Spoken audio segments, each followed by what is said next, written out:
अल्लाह ताला उनके मज़ार पर क़यामत तक अपने अनवार और तजल्लियात की बारिश फरमाए और उनके फीज़ बरक़ात से हम सबको माला माल फरमाए। आइए मैं कह रहा था कि इस आयत की तफसीर आपने समाअत फरमा ली।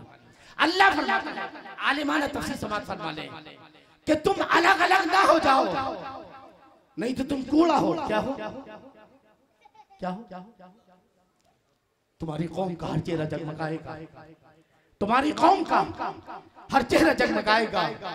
कभी तो गैसे मिल्लत सवार कर देखो, कभी तो गैसे मिल्लत सवार कर देखो और हजीमतों के अंधेरे पनाह मांगेंगे। कितने इनकलाब आए बाबरी मस्जिद आजादी के बाद से लेकर अब तक कई हजार 60,000 के करीब फसादात हो चुके हैं और 7 लाख मुसलमान फसाद में शहीद हो चुका है।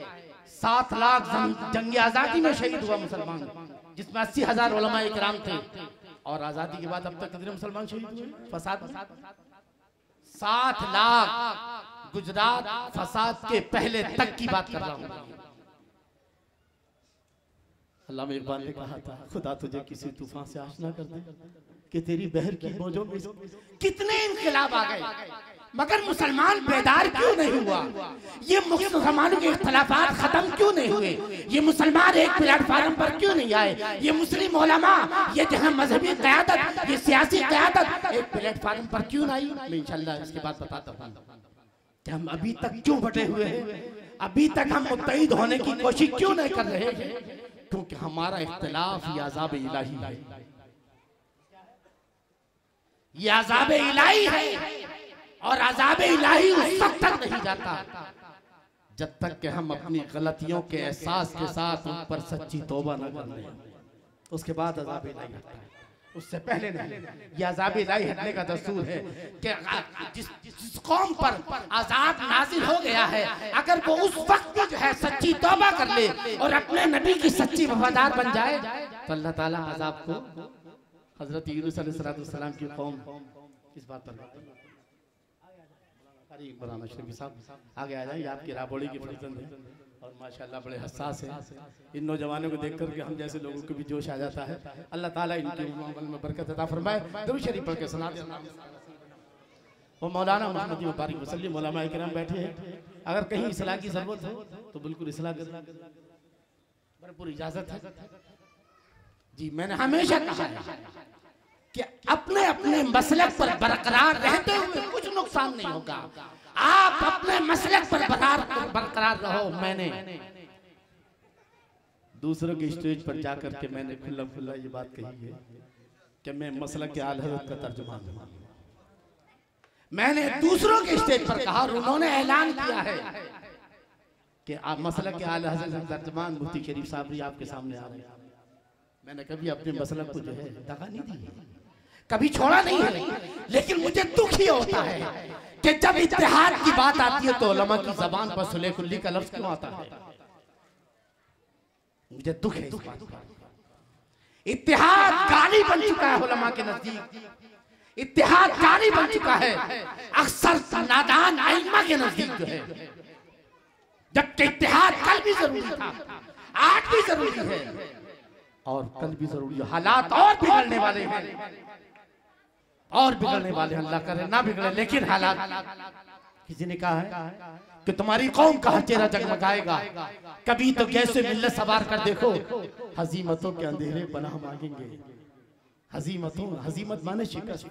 ये बाबरी मस्जिद, इससे बढ़कर कोई अलमिया मुसलमानों के लिए है?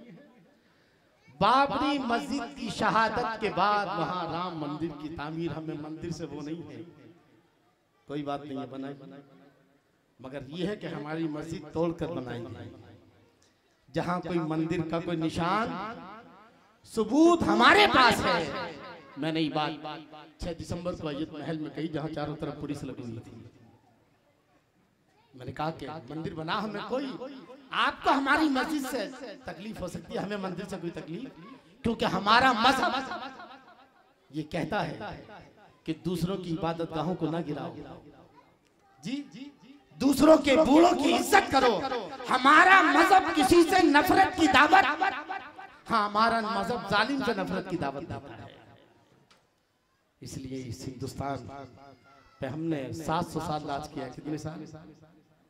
अगर हम मंदिर तोड़ते तो हम तो यहाँ तो ना असेंबली की जरूरत ही नहीं, विधानसभा की, ना लोकसभा की, ना राज्यसभा की, कहीं बिल पास कराने की जरूरत ही नहीं थी। वन मैन शो थे, वन मैन शो थे। अगर हम मंदिरों के दुश्मन होते तो एक भी मंदिर बसता? बताओ। अगर हम दूसरी कौमों के दुश्मन होते तो दूसरा नहीं, बल्कि हमारा मजहब ये कहता है कि जब तुम्हारे सामने कोई भी औरत आ जाए, किसी भी धर्म की हो, अगर तुम्हारी माँ के बराबर है तो माँ समझो, बहन के बराबर है तो बहन की इज्जत दो, बेटी के बराबर है उसे निगाह भर के देखने की इज्जत नहीं देता, ते जाए की बेइज्जती करने की। तो 700 साल हमने राज किया है, तुम चाहते थे। दूसरी बात, जहां तक नाम बदलने का ताल्लुक है, अभी मैंने आज ही पढ़ा कि लखनऊ का भी नाम बदलने वाला है। अगर हम नाम बदलते तो कोई रह जाता? हम हर गली का नाम इस्लाम नगर रखते थे। क्या हर गली का नाम मदीना नगर रखते थे, हर गली का नाम मक्का नगर रखते थे, हर गली का नाम मोहम्मद नगर रखते थे, हर गली का नाम फातिमा नगर रखते थे। मगर हमें अपने मुल्क से इतना प्यार है कि हमने मुल्क का नाम नहीं बदला। हमने महलों के नाम, शहरों के नाम, ये तुम्हारा ज़र्फ है, ये हमारा ज़र्फ है। हर फूल हमारा है, हर खार हमारा है, हर फूल हमारा है, हर खार हमारा है। हमने भी लहू देकर गुलशन को संवारा है। ये